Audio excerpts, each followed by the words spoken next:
Mga call centers, matao, maliwanag, maingay. Hindi mo iisipin na ang mga lugar na ito na puno ng makabagong teknolohiya ay pinamamahayan pala ng mga kaluluwa. Mga kaluluwang ligaw, mga kaluluwang punong-puno ng galit, mga kaluluwang nais manakit. Halika at samahan ninyo ako at bisitahin ang mga call center at tuklasin ang hiwaga at misteryo ng mga lugar na ito. 2:00 ng madaling araw, maingay ang call center floor dahil sa pinagsama-samang boses ng mga agent na nagko-calls. Sinabayan pa ng takatak ng mga keyboards at tawanan ng ilang taong nakabreak. Nakaupo si Ryan sa may bintana, inaantok sa caller na may edad na. Pumikit siya sandali, ini-imagine ang lunch break na 3 oras pa ang layo. Iniisip kung anong pagkain ang bibilhin sa caterer doon sa pantry. Nagkikab siya ng malakas at pinunas ang luhang namumuo sa kanyang mata. Patuloy pa din sa pagkukwento ang matandang caller niya, pero hindi naman niya iyon maintindihan. Pagtingin niya sa salaming bintana, ay nakita niya ang kanyang refleksyon. Kitang-kitang antok na siya. Pinagbasdan din niya ang refleksyon ng ibang mga tao na nagko-calls. May nakatayo, may umiinom ng kape, may nagpapasahan ng sulat, may mga naantok din na kagaya niya. Ngunit ang nakaagaw ng kanyang pansin ay ang isang babaeng nakaputi na nakatayo malapit sa pinto ng CR. Mga 3 row ang layo sa kanya. Hindi ito gumagalaw at nakatingin lang sa direksyon niya. Bagamat may kalayuan, sa tingin ni Ryan ay nakatingin sa kanya ang babae. Nilingon niya ito, ngunit nagulat siya nang wala na ang babae sa kanyang kinatatayuan. Hinanap niya ito. Iginala ang mata sa buong call center floor. Umalis ba siya o pumasok sa CR? Bulong niya sa kanyang isipan. Hindi na niya nakita pa ang babae, kaya't muli niyang hinarap ang kanyang monitor. Nanlaki ang kanyang mga mata. Napako ang tingin ni Ryan sa salaming bintana, kung saan nakikita niya ang kanyang mukhang namumutla at ang katawan niyang naninigas. Sa likod niya ay nakatayo ang babaeng nakaputi. Walang kibo, hindi gumagalaw. Mahaba at gulo-gulo ang buhok nito. Ang kanyang puting damit ay madumi at maputik. Para siyang gumulong sa lupa. Hindi makita ni Ryan ang mga mata ng babae dahil natatakpan ito ng kanyang buhok. Ngunit kitang-kita niya na nakangiti ito sa kanya. Puting-puti ang mga ngipin ng babae. Hinawakan ng babae ang balikat ni Ryan. Bagamat nakajacket siya, ay dama niya ang malamig na kamay nito. Dito napatayo siya at napasigaw. Mabilis niyang nilingon ang babae, ngunit wala na ito. Alam niyang pinagtitinginan siya ng kanyang mga katabi. Okay ka lang? Tanong ng supervisor na hindi niya napansin na lumapit pala sa kanya. Opo, okay lang po ako. Mahinang tugon na lamang ni Ryan.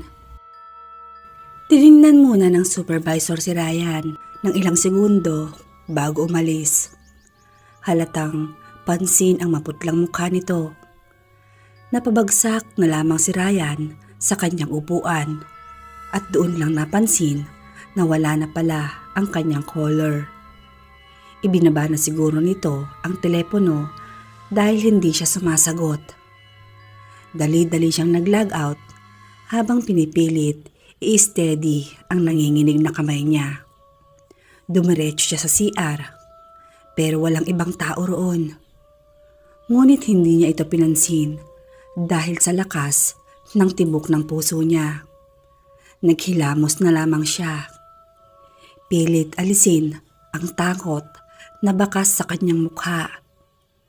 Pagdilat niya ay nakita niya sa salamin ang babaeng nakaputi. Nakatayo ito sa likuran niya. Nilapit nito ang kanyang bibig sa tenga ni Ryan. "Galit ako sa'yo, galit," ang sabi ng babae sa kanya. Dito ay wala nang nakita si Ryan, kundi kadiliman na lamang. Matagal din siyang pinagmasdan ng babae habang nakahandusay siya sa lapag. Walang ulirat. Simula noon ay napagtanto ni Ryan na maraming ligaw na kaluluwa sa mga call centers.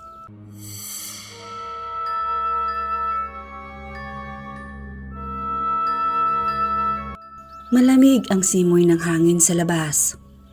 Tumatagos hanggang sa buto ni Erica ang lamig kahit na may suot pa siyang makapal na jacket. Lalo siyang nakadama ng pagkaantok dahil sa lamig na kanyang nadarama. Tumingala siya at naghanap ng bituin sa kalangitan. Ngunit wala siyang makita ni isa. 3:00 na ng madaling araw pero marami pa ring taong naglalakad sa kalsada dito sa Makati. Karamihan ay mga teenagers at young adults, mga call center agents. Tiningnan niya kung anong oras na sa suot niyang relo. May 10 minuto pa siya bago matapos ang kanyang break. Humithit siya ng daladalang sigarilyo. Malalim iyon. Umaasang mapapawi ng yosi ang lamig na kanyang nadarama. Dahan-dahan niyang ibinuga ang usok na nasa baga na para bang ninanamnam iyon. Pagkatapos ay dali-daling itinapon ang sigarilyo sa basurahan. Mabilis siyang naglakad patungo sa elevator at pinindot ang up button. Bumukas naman kaagad ang isa sa mga elevators. Pumasok siya at pagkasarado ng pintuan ay naramdaman niya ang dahan-dahang pag-angat nito. Medyo mataas ang palapag kung saan nagtatrabaho si Erica, isang call center agent na nasa 22 floor. Habang paakyat ay naalala niya ang 2 taong gulang na anak na iniwan niya sa kanyang ina tuwing siya ay papasok. Mahirap talagang maging isang single mom. Nasa isip niya at napabuntong hininga na lang siya. Buti na lang at nakapasok ako sa call center at kung hindi.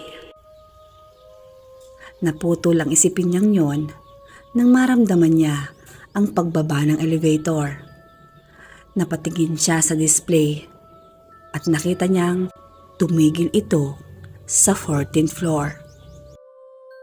Pagbukas ng pinto ay natigilan siya nang bumulaga sa kanya ang kadiliman. Walang ni isa mang nakabukas na ilaw sa floor na iyon. At ang tanging liwanag lamang ay ang liwanag na nagmumula sa loob ng elevator. Nakinig siya. Nakiramdam kung may tao. Hindi niya sigurado kung anong kumpanya ang umuukupa sa floor na yon. Hindi naman siguro bakante ang floor na ito. Bulong niya sa kanyang isipan. Bigla tuloy niyang naalala ang kwento ng isa sa kanyang mga katrabaho. Kalimitan, walang 13th floor sa mga building dahil ang pinaniniwalaan ay malas daw ito. ang ginawa ng mga developers ay nilalaktawan ang 13th floor at dumidiretso kaagad sa 14th floor. Ang ebidensya ay makikita sa mga elevator. Walang batan para sa 13th floor. Pagkatapos ng 12th floor ay 14th floor na kaagad. Pero kung bibilangin mo ang mga palapag mula sa ibaba, ang 14th floor talaga ang tunay na 13th floor. Kahit palitan ang pangalan, 13th floor pa rin ang floor na ito. Saad niya sa kanyang isipan. Habang tinitingnan ni Erica ang madilim na palapag, ay hindi niya maiwasang makaramdam ng takot. Walang kaingay-ingay sa palapag na iyon. Naghintay pa siya ng ilang segundo at pagkatapos ay itinaas na niya ang kanyang kamay para pindutin sana ang close button. Sandali. Isang boses ang narinig niyang sumigaw. Boses iyon ng isang lalaki. Nagulat si Erica sa narinig. Nagsimulang sumara ang pintuan ng elevator, kaya't pinindot niya ang open. Muling bumukas ang pintuan at isang lalaki ang mabilis na pumasok sa loob. Dumiretso ito sa likuran ng elevator nang walang kibo. Hindi man lang nag-thank you. Nainis na wika ni Erica sa kanyang sarili. Sumara ang pinto at nagpatuloy ang pagbagal na pag-akyat ng elevator. Tahimik na tahimik sa loob. Walang ibang maririnig si Erica kundi ang makina ng elevator.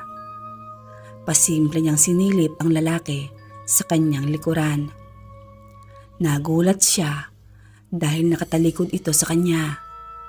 Hindi pala ito nakaharap sa pinto nang pumasok sa elevator. Doon din lang niya napansin na hindi pumindot ng floor ang lalaki. Aakyat din ba to sa 22 floor? Bulong niya sa kanyang isipan. Pinagmasdan niyang mabuti ang nakatalikod na lalaki. Maayos naman ang itsura nito. Nakasuot ng asul na polo at itim na slacks.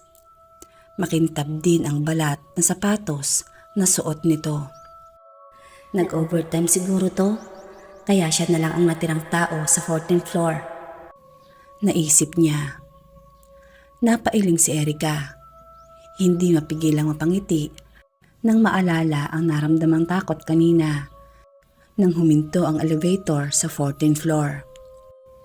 Tatalikuran na sana niya ang lalaki nang mapansin niya ang kanang kamay nito. Mayroong kung anong bagay itong mahigpit na hinahawakan.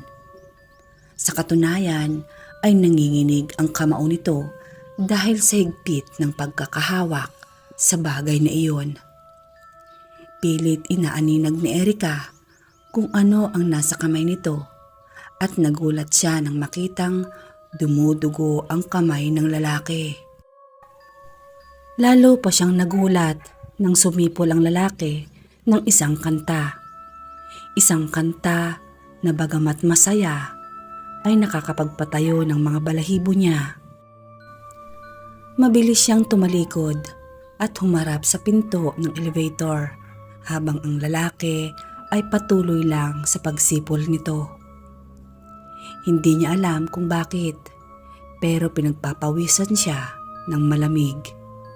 Pakiramdam niya ay lumiit ang elevator at nahihirapan siyang huminga. Matinis ang tunog ng ginagawang pagsipol ng lalaki sa likod niya, na para bang lalong bumibilis at lumalakas. Bigla siyang nakaramdam ng pagkahilo. Pakiramdam niya ay masusuka siya. Pakiramdam niya ay babagsak siya o mawawalan ng malay.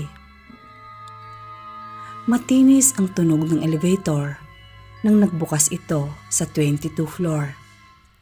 Nang hihina man ang tuhod, ay nagmamadaling lumabas si Erica. Agad-agad ay bumuti ang pakiramdam niya. Nawala ang panghihina at pagkahilo niya. Kasabay nito ay agad-agad ding tumigil ang malakas na pagsipol. Dito ay natigilan na si Erica. Dama niya ang mabilis na pagtibok ng kanyang puso. Dahan-dahan siyang umikot sa pinagkakatayuan. Dahan-dahang humarap sa nakabukas na elevator kung saan siya ay nakasakay kani-kanina lamang. Hindi siya makapaniwala sa nakita. Walang tao sa loob ng elevator. Napako ang tingin niya sa lugar na kinatatayuan ng lalaking nakasabay niya. Isang lalaking biglang naglahong parang bula. Gusto niyang sumigaw. Gusto niyang umiyak. Ngunit wala siyang nagawa kundi pagmasdan ang elevator habang dahan-dahan na sumasara ang pintuan nito.